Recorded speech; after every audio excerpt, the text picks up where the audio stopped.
एक पहलू दिखा दिया कि देखो भैया हेड है लेकिन उसमें टेल भी होता है, ठीक है ना। इसी तरह पवित्र ज्ञान और मूल ज्ञान हेड और टेल की तरह है। पवित्र ज्ञान में क्या आता है, अनुराग सागर, कबीर सागर, ये सब पवित्र ज्ञान में आता है। तो साहिब का जो पवित्र ज्ञान है उसके लिए कबीर साहब ने बोला धर्मदास जी को कि पवित्र ज्ञान तुम जग में भागो। कैसे भागेंगे? हाँ, मूल ज्ञान गुप्त ही राखो। मूल ज्ञान हमें मिल चुका है गुरु जी के द्वारा। अरे वो मूल ज्ञान नहीं है, वो मूल ज्ञान कहाँ है? मूल ज्ञान का मतलब नहीं, अगर सेटिस्फाई है फिर तो सवाल जवाब खत्म ही कर दो। नहीं, बट जो आपने बोला ना आत्म ज्ञान बिना हाँ, बस मुझे आत्म ज्ञान बस इसी को समझना है। देखो जैसे आप तक सत्संग में सुना था 3 गुण, आपने नीचे सत्संग सुना जो मैंने 1 घंटा किया? मैं थोड़ा लेट आई थी, सुना तो था पर वो लास्ट में था तो मैंने वो 3 गुणों की बात सुनी थी। 3 गुण क्या होता है? देखो क्या है, गीता में क्या बोला गया है कि जो लोग 3 गुणों के अधीन रहते हैं उनका ज्ञान माया द्वारा हर लिया जाता है, वो मनुष्य में नीचे अधम में जो भी है। अब कबीर साहब भी कहते हैं कि 3 गुणों की भक्ति में भूल पड़ा संसार, कहें कबीर निज नाम बिन कैसे उतरो पार। अब 3 गुण क्या होते हैं आपको पता है? रामपाल जी ने क्या बताया था आपको, क्या होते हैं? हाँ, इसी को हम ब्रह्मा विष्णु महेश कह देते हैं। और कबीर साहब की साखी है 3 गुणों की भक्ति में भूल पड़ा संसार। संसार में क्या मानते हो? संसार क्या होता है? संसार का मतलब केवल हिंदू नहीं ना, सारे समाज। तो 3 गुणों की पूजा क्या बाकी संसार कर रहा है? तो फिर समाज मोस्टली कर रहा है, बाकी किसी वही मैं कह रहा हूँ ना कि केवल मोस्टली हिंदू समाज कर रहा है, तो फिर 3 गुणों की भक्ति में भूल पड़ा संसार क्यों बोला? भूल पड़ा हिंदू क्यों नहीं बोला? केवल भूल पड़ा सनातनी क्यों नहीं बोला? भारत में भारत, फिर वही बात है, आप मतलब परमात्मा को ये इतना सा लिमिटेड करके बैठे हो कि भारत के लिए परमात्मा आएगा, ऐसा नहीं। पर जो ये सनातन धर्म, जो हिंदू धर्म, वो भारत में ही। ओ फिर समझ लो अच्छी तरह, 3 गुण ब्रह्मा विष्णु महेश आपने कहे। आप मानते हो कि शंकर ब्रह्मा नहीं है, ब्रह्मा विष्णु नहीं है, विष्णु शंकर जी नहीं है, यानी कि गुण अलग अलग होते हैं। अलग अलग। अब मुझे बताओ, विष्णु जी ने किसी को मारा, विष्णु जी प्योर सतोगुण, विष्णु जी ने किसी का कत्ल किया, कैसे करेंगे कत्ल? सतोगुण में तो कत्ल कर ही नहीं सकता कोई। तो फिर क्या आया उसमें? विष्णु जी में क्या है? तमोगुण। ये कैसे आ गया भैया? इसका मतलब रजोगुण और तमोगुण भी हो सकते हैं किसी में, तो मिक्स हो गया। यही में फिर आप उसको अलग अलग करके क्यों बैठे हो कि रजोगुण ब्रह्मा, सतोगुण विष्णु और तमोगुण शंकर? क्या शंकर जी में काम वासना नहीं है क्या? वो रजोगुण है, बच्चा पैदा हुआ कि नहीं हुआ? फिर तमो में रजो कहाँ से आ गया? पर ये 3 गुण भी तो इसके अंतर्गत। इसी को मैं समझा रहा हूँ। देखो उन्होंने जो फेस दिखाया वो आधा दिखाया, मैं फिर बता रहा हूँ।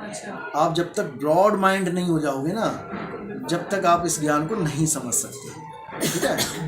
3 गुणों की भक्ति में भूल पड़ा संसार 3 गुणों की भक्ति में भूला पड़ा है। पहले 3 गुण तो जान लो कि क्या होते हैं। ब्रह्मा विष्णु महेश सुना दिया। अरे भैया, जो ब्रह्मा विष्णु महेश की नहीं पूजा कर रहा उसको कैसे समझाओगे 3 गुण क्या होते हैं? 3 गुण का मतलब होता है पैदा होना, पलना और नाश हो जाना। ऐसा इस दुनिया में कोई नहीं है जो उसकी पूजा नहीं कर रहा है, जो पैदा होता है, पलता और नाश हो जाता है। चाहे वो किसी मंदिर मस्जिद की कर रहा हो, चाहे वो किसी मंत्र की कर रहा हो, ये सब 3 गुणों में आते हैं। मैंने बोला राम, ये राम 3 गुणों में आया कि नहीं आया? बताओ। राम मंत्र यही तो मैं बता रहा हूँ। जब पता ही नहीं है गुण होते क्या है, तो मंत्रों को कैसे जोड़ोगे आप गुणों में? जब तक आपको यही नहीं पता कि ये गुण काम कहाँ कहाँ कर रहे हैं, जब तक आप कैसे अलग करोगे अपने आप को गुणों से? पैदा, पलना और नाश हो जाए, तो इसका यही है। अब राम कैसे पैदा हो रहा है? राम का जो नाम आपने मंत्र बनाया कबीर, आप क्या सोचते हैं कबीर 3 गुणों के अंडर है कि बाहर है? नाम कबीर, नाम कबीर मंत्र कबीर तो कोई मंत्र नहीं है। फर्स्ट ऑफ ऑल बोलना लिखना आ गया। जब जपा जाता है ना, सोहंग मंत्र है, सत कबीर मंत्र है, जपा जा रहा है ना, तो मंत्र ही तो है वो। मंत्र गुणों के अंतर्गत आते हैं नहीं? हाँ, मैं ये पूछ रहा हूँ। ये अक्सर में आ गया।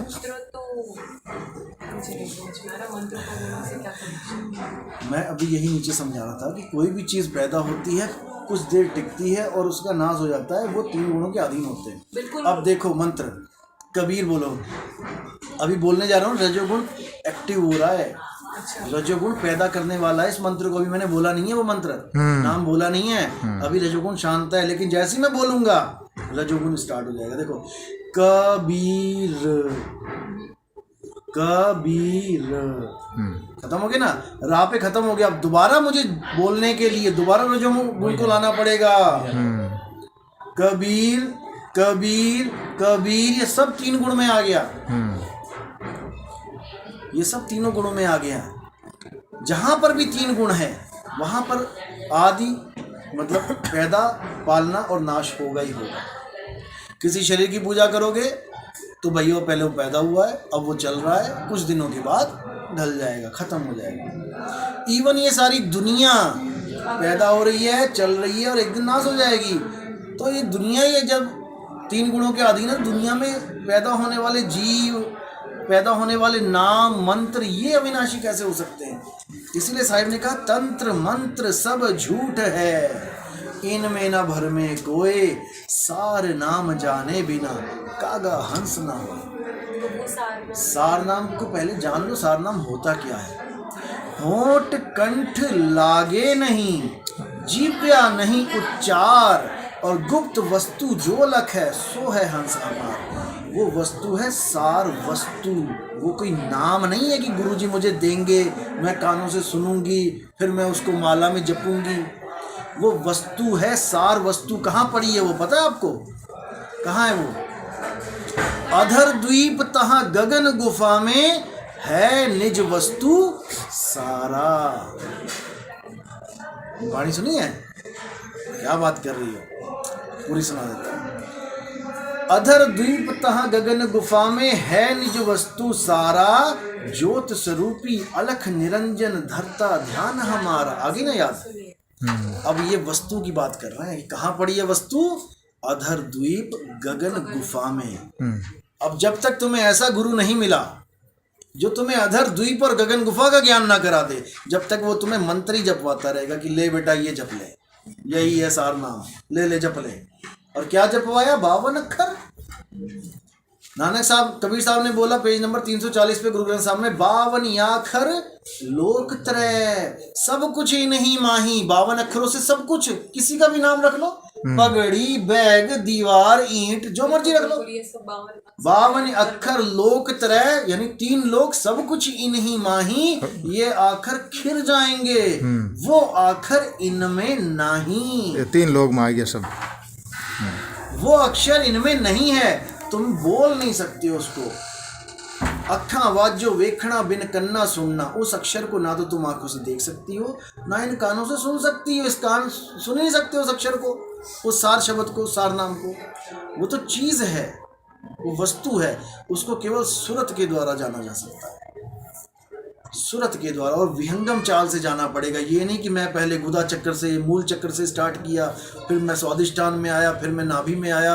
ये सब फालतू की बकवास है, छोड़ो इसको। थोड़ा सुरती भेद बताए। शब्द विहंगम चाल हमारी, और कहे कबीर सतगुर दई तारी, खुले कपाट शब्द झनकारी। वो खुलेगा।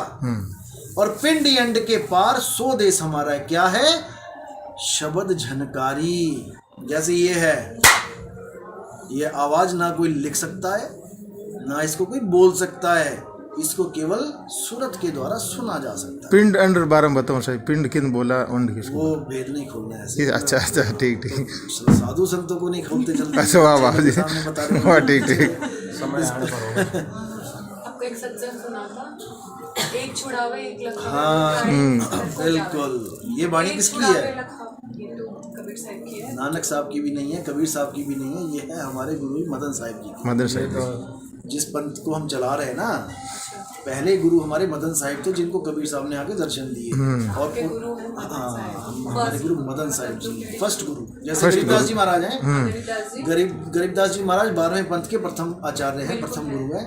मदन साहिब 13वें पंथ के प्रथम आचार्य हैं, प्रथम गुरु हैं। लेकिन उनको गुप्त रखा गया। गुप्त इसलिए रखा गया ताकि एक समय ऐसा आएगा जब ये ज्ञान को खोला जाएगा, और वही ये समय चल रहा है। महेंद्र जी की रिकॉर्डिंग है ना आपकी? हाँ, महेंद्र जी को मैंने पूछा, मैंने मैंने कहा ये जी कहाँ लिखा है? ये गुरु ग्रंथ साहब में ये एक छुड़ा एक लिखा है। कहते नहीं नहीं, ये तो मदन साहिब की वाणी। मैंने कहा मदन साहिब कौन है भाई? हमने तो कभी नाम नहीं सुना। नहीं, किसकी वाणी क्यों मैटर नहीं करती भाई, कमाल हो गई। 2010 की बात है। उसका सार निकालना है, जिसने बताया वो। यस। अब देखो, अब इसका सार क्या निकलता है? सोई गुरु पूरा कहावे, जो 2 अक्षर का भेद बता रहा। 3 अक्षर तो नहीं बोला। रामपाल जी कहते हैं 3 नाम दूंगा मैं, 3 अक्षर दूंगा, और जो 3 नाम देता है वही पूर्ण गुरु होता है। जो 1, 2 या 4 देता है वो पूर्ण गुरु नहीं होता। उन्होंने कई जगह बोला है। तो पहली बात तो यहाँ पर वो पहले ही फेल हो गए, क्योंकि पूरा गुरु वो है जो 2 अक्षरों का भेद बता रहा है। 3 की तो बात ही नहीं है, ना 1 की बात है। अब क्या है, सोई गुरु पूरा कहावे 2 अक्षर का भेद बतावे। अब 2 अक्षर क्या है, वो कहते हैं ओम सोहम। तो मैं कहता हूँ भैया दोबारा स्कूल जाओ, पढ़ो। ओम सोहम 2 शब्द है, अक्षर नहीं है। अक्षर क्या होते हैं, का, खा, गा, घा, आ, ई, उ, ये अक्षर होते हैं। इन्हीं अक्षरों को जब 2 अक्षरों को जोड़ते हैं वो शब्द बन जाता है। शब्द समझ रहे हो।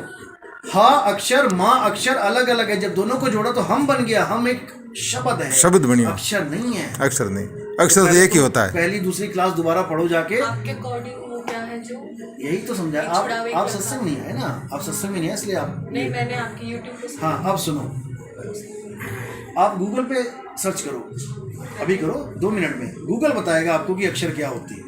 आपने बस ये लिखना है अक्षर का मतलब। समझ गई। इसमें 2 ऑप्शन आएंगी और दोनों अक्षर सामने हैं आपके। मैं ये बोल रहा हूँ, आप तो एक अक्षर समझे हो ना अभी, जो का, खा, गा, आ, ई है। अब दूसरा अक्षर गूगल बताए।